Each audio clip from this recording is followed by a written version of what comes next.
నవీన్ ఏ ప్రభుత్వమైనా చేసిన అభివృద్ధిని చూపించి గొప్పలు చెప్పుకున్న పరిస్థితులు మనం చూస్తూ వచ్చాం. కానీ ఇప్పుడు జగన్ సర్కార్ దానికి విరుద్ధంగా చేస్తుందన్న పరిస్థితులు అయితే కనిపిస్తున్నాయి. ఎందుకంటే విద్యా కానుక విషయంలో అవ్వచ్చు, నాడు నేడు విషయంలో అవ్వచ్చు, విదేశీ విద్య అప్పుడు టీడీపీ హయాంలో చూసాం. అంబేద్కర్ విదేశీ విద్యని ఎంతమందికి సహాయం చేశారో చూసాం. కానీ జగన్ సర్కార్ వచ్చిన తర్వాత ఆ పేరును మార్చేశారు. జగన్ విదేశీ విద్య అని చెప్పారు. అందరికీ సహాయం అందుతుందంటే అది కూడా లేదు. కొంతమందికి సహాయం చేసి చాలా గొప్పగా ఆర్భాటంగా చేస్తున్న పరిస్థితులు అయితే కనిపిస్తున్నాయి. అంటే నిజాన్ని ఒక 10 సార్లు చెప్తే జనం నమ్ముతారనుకున్నారో ఏమో, కానీ అధికారికంగా కాకి లెక్కలు చూపించి జనాన్ని మోసం చేసే పరిస్థితులు అయితే కనిపిస్తున్నాయి. నిన్న 8th క్లాస్ స్టూడెంట్స్ ల్యాప్టాప్ల విషయంలో కూడా అదే జరుగుతుంది. ఏ ప్రభుత్వమైనా చేసిన అభివృద్ధిని చూపించి గొప్పలు చెప్పుకుంటుంది. కానీ రాష్ట్రంలో జగన్ ప్రభుత్వం మాత్రం ఎలాంటి మొహమాటం లేకుండా చేయని దానిని చేసినట్లుగా చూపించి గొప్పగా ప్రచారం చేసుకుంటోంది.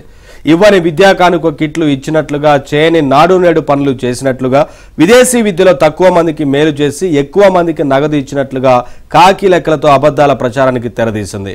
నిన్న 8వ తరగతి విద్యార్థులకు ట్యాబ్ల పంపిణీ సందర్భంగా జగన్ సొంత పత్రికకు ఇచ్చిన ప్రకటనలోనూ, అంతకుముందు విడుదల చేసిన పత్రికా ప్రకటనలోనూ ప్రభుత్వం ఈ అబద్ధాలనే నిజాలుగా నమ్మించే ప్రయత్నం చేసింది.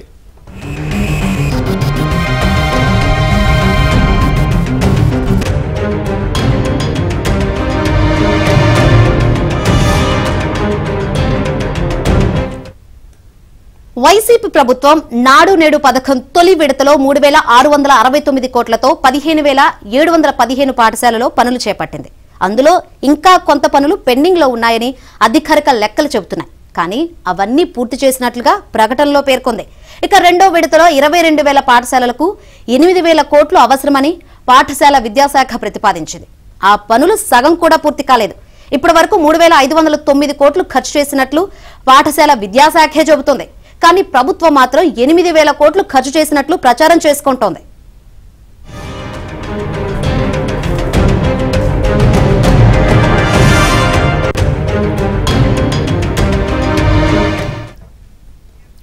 ఈ విద్యా సంవత్సరంలో ప్రభుత్వ పాఠశాలల్లో ఉన్న 39 లక్షల మంది విద్యార్థులకు విద్యా కానుకిచ్చారు. అయితే ఈ ప్రభుత్వం వచ్చాక ఏటా 43,10,165 మందికి ఏటా విద్యా కానుక అందిస్తున్నట్లు ప్రభుత్వం తెలిపింది. ఇప్పుడు చెప్పిన లెక్క 2 ఏళ్ల కిందటిది. 2 ఏళ్లుగా ప్రభుత్వ బడుల్లో విద్యార్థులు తగ్గిపోతున్నారు. ఈ ఏడాది 39 లక్షలు దాటలేదు. అయినా 43 లక్షల మందికి ఇచ్చినట్లు అబద్ధాలు వండి వార్చింది. ఇక ఈ విద్యా సంవత్సరంలో బడులు తెరిచాక 42,61,965 మంది తల్లులకు అమ్మఒడి నగదు జమ చేసింది. కానీ 44,48,865 మందికి ఇచ్చినట్లు ప్రకటనలో పేర్కొంది. అంటే దాదాపు 2 లక్షల మంది లబ్ధి పొందకపోయినా పొందినట్లుగా చూపిస్తోంది. ఏడాదికి 13,000 మాత్రమే ఇస్తూ 15,000 ఇస్తున్నట్లు తప్పుడు ప్రచారం చేస్తోంది. 5 ఏళ్లలో 5 సార్లు అమ్మఒడి ఇస్తామని హామీ ఇచ్చి 4 విడతలలోనే సరిపెట్టారు.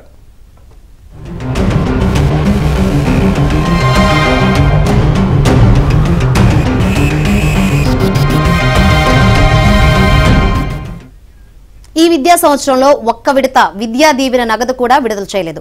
గత ఏడాది చివరి విడత ఇంకా పెండింగ్ లోనే ఉంది. అయినా ఎప్పటి నగదు అప్పుడు ఇచ్చేస్తున్నామని గత ప్రభుత్వం పెండింగ్ లో పెట్టేదని అవాస్తవాలను ప్రచారం చేస్తుంది. ఏడాదికి 2 సార్లుగా 20,000 ఇస్తామన్న వసతి దీవెన నగదును తొలి 2 ఏళ్లలో ఏడాదికి 10,000 ఇచ్చింది. కానీ 20,000 ఇచ్చినట్లుగా లెక్కలేసింది. ఈ ప్రభుత్వంలో పీజీ కోర్సులకు ఫీజు రియంబర్స్మెంట్ ను రద్దు చేసిన విషయాన్ని అసలు ప్రస్తావించలేదు.